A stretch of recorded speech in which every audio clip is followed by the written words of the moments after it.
Everyone, welcome to my channel. दोस्तों, मेरे channel में आप सभी का स्वागत है और जो न्यू सब्सक्राइबर है उनका हार्दिक अभिनंदन। दोस्तों, कैसे हैं आप सब? मैं जबलपुर से उत्कर्ष पाठक बोल रहा हूँ। आप सभी का स्वागत कर रहा हूँ। स्वागत नहीं करोगे? आप सभी का स्वागत कर रहा हूँ। चलिए हम सब कुछ कट करने वाले हैं। तुमको क्या रहा, एडिटिंग में सब चला जाएगा। दोस्तों, अगर ये एडिटिंग में गया, दोस्तों को कैसे पता चलेगा? मम्मा जब पहले ही कट कर देगी तो तुम्हारे दोस्तों को कैसे पता चलेगा?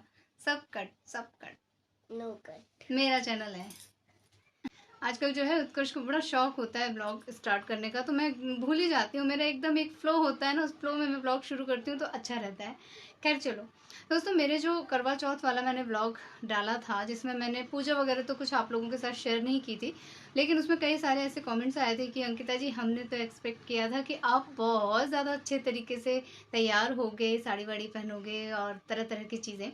तो सच बताऊं तो मैं जो तैयार हुई थी दिन के टाइम में, उससे भी ज़्यादा ख़राब हालत में थी मैं पूजा के टाइम में। मैंने पूजा के टाइम में बस वही है, नहा धो के शाम की पूजा के लिए जो है ना, मैंने बस गाउन डाल लिया था, धुले हुए कपड़े पहनने थे, क्योंकि पूरी फैमिली सो चुकी थी। उत्कर्ष सो गए थे, उत्कर्ष के दादा दादी सो गए थे, उत्कर्ष के चाचू दादाजी के पास थे क्योंकि उनका टाइम हो रहा था डायलिसिस करने का, और उत्कर्ष के पापा जो है कुछ बहुत इंपॉर्टेंट चीज़ें कर रहे थे, तो वो भी अपनी रजाई में घुस के ही कर रहे थे। यहाँ ठंडक पड़ने लगी तो सब कंबल और रजाई में थे। मैं अकेली पूजा करने वाली थी। तीसरी मंजिल पे जाके मैं अकेले जाके चंद्रमा जी की पूजा करके अर्घ दे के सब करके आई थी। और गणपति पप्पा की पूजा तो हमने शाम को पहले ही कर ली थी, क्योंकि भोग लगाना था। जो भी मैंने खाने पीने में बनाया था वो सारा सब कुछ भोग लगाना था और सारे लोगों को खाना खाना था, तो इन लोगों को मैंने कर दिया। लास्ट में मीठा मैंने बचा लिया था जो मैंने अपनी पूजा में रख लिया था, और मैंने अकेली पूजा की। तो मैं, आप सोचो कि कहाँ साड़ी पहन के आधी रात में मैं ऊपर जाऊँ। 9 सवा 9 बजे मैंने पूजा स्टार्ट की थी और मुझे 9:45 बज गया था सारा सब फिनिश करते करते। उसके बाद मैंने खाना खाया है, तो किसी भी तरह का मन नहीं था। और मैं इतना सब तामझाम जैसे बाकी की महिलाएं करती हैं, शादी वाली चुनरी वगैरह पहनती हैं, तो ये सब मैं तभी कर सकती हूँ ना जब मेरे साथ भी कोई ऐसा हो, साथ में पूजा करने वाला, साथ में जगने वाला। तो अंदर से इच्छा भी नहीं होती है, इसीलिए मैं दिन के टाइम ही ज़्यादा से ज़्यादा सज संवर लेती हूँ जब मेरी परिवार वाले मेरे आसपास होते हैं, साथ में होते हैं।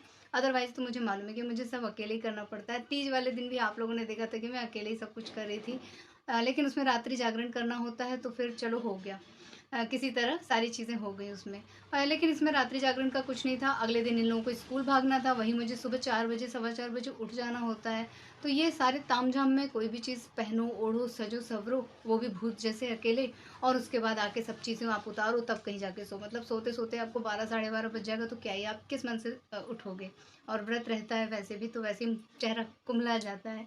तो इसलिए मैंने ये सारा सब कुछ आप लोगों के साथ शेयर नहीं किया, लेकिन मैं जो चीज़ें पहन के भाई घर के काम कर सकती थी वो मैंने आप लोगों के साथ शेयर की। बहुत सारे सवाल आप लोगों के मन में उठते होंगे ऑब्वियसली मेरी फैमिली को लेके, लेकिन है यही चीज़ें, हैं ये कंडीशन, तो हम उससे दूर भाग नहीं सकते। और मैं कोई भी चीज़ देखो छुपाती तो हूँ नहीं। मम्मी पापा बेड रिडन है, पूरी तरह से उनकी सेवा होती है। 2 भाई हैं, मैं हूँ, उत्कर्ष है, हम 6 लोग हैं। 6 में से 2 लोग पूरी तरह वहाँ पे उन लोगों के साथ, साथ में दुकान और अपनी जॉब, ये सारा सब कुछ करते हैं। मैं घर को मैनेज करती हूँ और बच्चे को देखती हूँ, तो ये सारा सब कुछ हम लोगों की मिली जुली सरकार से चल जाता है। तो मैं समझ सकती हूँ कि आप लोगों के मन में सवाल जो उठते हैं, आप बहुत कुछ जानना चाहते हैं, पूछते हैं, लेकिन मैं नहीं बता सकती। इससे ज़्यादा मैं क्या ही बताऊँ। कई बार अपने ब्लॉग में मम्मी पापा जी को लेकर आती हूँ, जैसे भी वो आ सकते हैं, जिसमें वो कंफर्टेबल हों। अननेसेसरी की डिटेलिंग में मैं नहीं जाना चाहती हूँ, क्योंकि उसका कोई मतलब नहीं है। चीज़ें बदलती रहती हैं, समय बदलता रहता है। पहले पापा जी की तबीयत बहुत ज़्यादा ख़राब थी, अब काफ़ी संभल गई है, तो बहुत सपोर्ट हो जाता है। लेकिन डायलिसिस तो होना ही है, वो तो आपका दिन में 4 बार होता है उनका। रात 10 बजे फाइनल डायलिसिस होता है, उसके बाद वो सो जाते हैं और सुबह फिर 8 बजे से कार्यक्रम शुरू हो जाता है। हर 3.5-4 घंटे पे उनका डायलिसिस करना होता है। तो इस बीच मैं क्या शेयर कर सकती हूँ, क्या दिखा सकती हूँ, ये मेरे लिए भी टास्क होता है, इसलिए मैं फैमिली को इंक्लूड नहीं करती हूँ। बस हम दोनों मम्मा बेटू बैठ के आराम से व्लॉगिंग कर लेते हैं, अपने मन की बात आप लोगों तक पहुँचा देते हैं। और साथ के साथ त्योहार का टाइम है, तो खरीदारी का भी सब सारा सिलसिला चल रहा है। उत्कर्ष के पापा अपने स्कूल, अपने योगा, इसके अलावा दुकान पे भी इस समय कंसंट्रेट कर रहे हैं। हमारा तो दुकान का सीज़न है, तो ऑब्वियसली जितने भी कस्टमर्स होते हैं, जितने भी ग्राहक होते हैं, धनतेरस पे हम सबको एक गिफ्ट देते हैं, गिफ्ट सेलेक्ट करना, उनको काउंटिंग करना, फिर सारी चीज़ें ये अरेंज करना होती है। तो इसमें इन लोगों का पूरा एक एक हफ्ता लग जाता है, क्या कितना है क्या कितना है, वो सारा डायरी वगैरह सब मेंटेन करते हैं, बही खाता वगैरह सब मेंटेन होता है। तो ये सारी चीज़ें वो लोग ही करते हैं, उसमें मैं उनकी कोई हेल्प नहीं कर पाती हूँ, सिर्फ थोड़ी बहुत एडवाइस देती हूँ। तो मैं कभी उन लोगों से शिकायत नहीं कर सकती कि आप लोग मुझे समय नहीं देते हो, क्योंकि है टाइट शेड्यूल और वो लोग काफ़ी कुछ मैनेज कर रहे हैं। यही सब कुछ उन लोगों का चल रहा है, साथ में घर में मैं क्या क्या कर सकती हूँ, क्या बनाना है, क्या कौन क्या पहनेगा। आप लोगों ने देखा मैंने काफ़ी सारी चीज़ें खरीदी हैं, मम्मी पापा जी के लिए, देवर के लिए, सब बच्चे के लिए, सबके लिए चीज़ें खरीदी हैं, अपने लिए भी बहुत सारी चीज़ें मैं करती चल रही हूँ साथ के साथ, ताकि हम लोगों को अचानक से वो ना हो कि अरे ये क्या पहनेगा, वो क्या पहनेगा, ये क्या खाएगा, वो क्या खाएगा। तो ये सारा ज़िम्मा मेरा होता है, कहाँ पे किस तरह का थोड़ा बहुत डेकोरेशन होना है। देखो घर में इतना कोई मेहमान आता नहीं है, कोई आने जाने वाला है नहीं, बस हम ही लोग फैमिली मिलके करते हैं, जो भी सेलिब्रेट करते हैं, और बाकी सब दुकान का तामझाम होता है, वहाँ पे सारे लोग आते हैं, तो सभी चीज़ों को मैं व्यवस्थित कर लेती हूँ। सो अगेन फिर से मैंने आप लोगों के कुछ जिज्ञासाओं को शांत किया है आज के वीडियो में।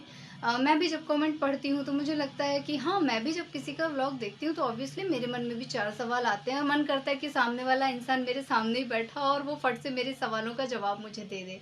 बट क्या ही बोले, हम लाइव पे नहीं है ना कि मैं तुरंत आप लोगों को जवाब दे दूँ या मुझे मेरे सवालों का तुरंत जवाब मिल जाए, तो ये पॉसिबल नहीं है।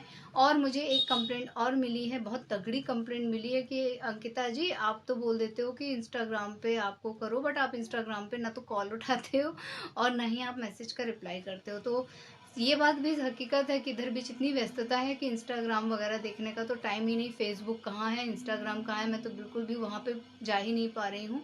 लेकिन जैसे ही ये त्यौहार ख़त्म होगा मैं फिर खाली, मेरे पास करने को कुछ होगा नहीं, तो हर जगह मैं विज़िट करूँगी। तो है थोड़ा सा, सब लोगों की व्यस्तताएं हैं, मेरी भी व्यस्तता है। आप लोग मुझे समझिए, मैं आप लोगों को समझती हूँ। और इसी के साथ मैं आज का व्लॉग यहीं पे एंड कर ले रही हूँ, आप लोगों से ले लेती हूँ विदा। मिलूंगी अपने नेक्स्ट वीडियो में, लेकिन जाने से पहले आप लोगों में से जो लोग नए हैं प्लीज़ मेरे चैनल को सब्सक्राइब कीजिएगा, वीडियोज़ को लाइक कीजिएगा और अपनी फैमिली और फ्रेंड्स के साथ उसे शेयर कीजिएगा दोस्तों। और इसी तरह अपना प्यार और आशीर्वाद बनाए रखिएगा। Bye bye.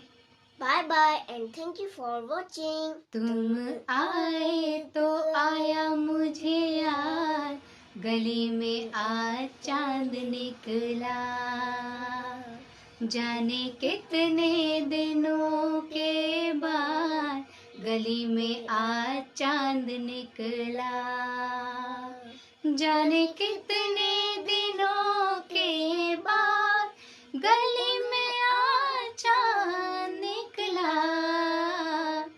गली में आज चांद निकला, गली में आज चांद निकला। तुम आए तो आया मुझे यार, गली में आज चांद निकला, गली में आज चांद निकला।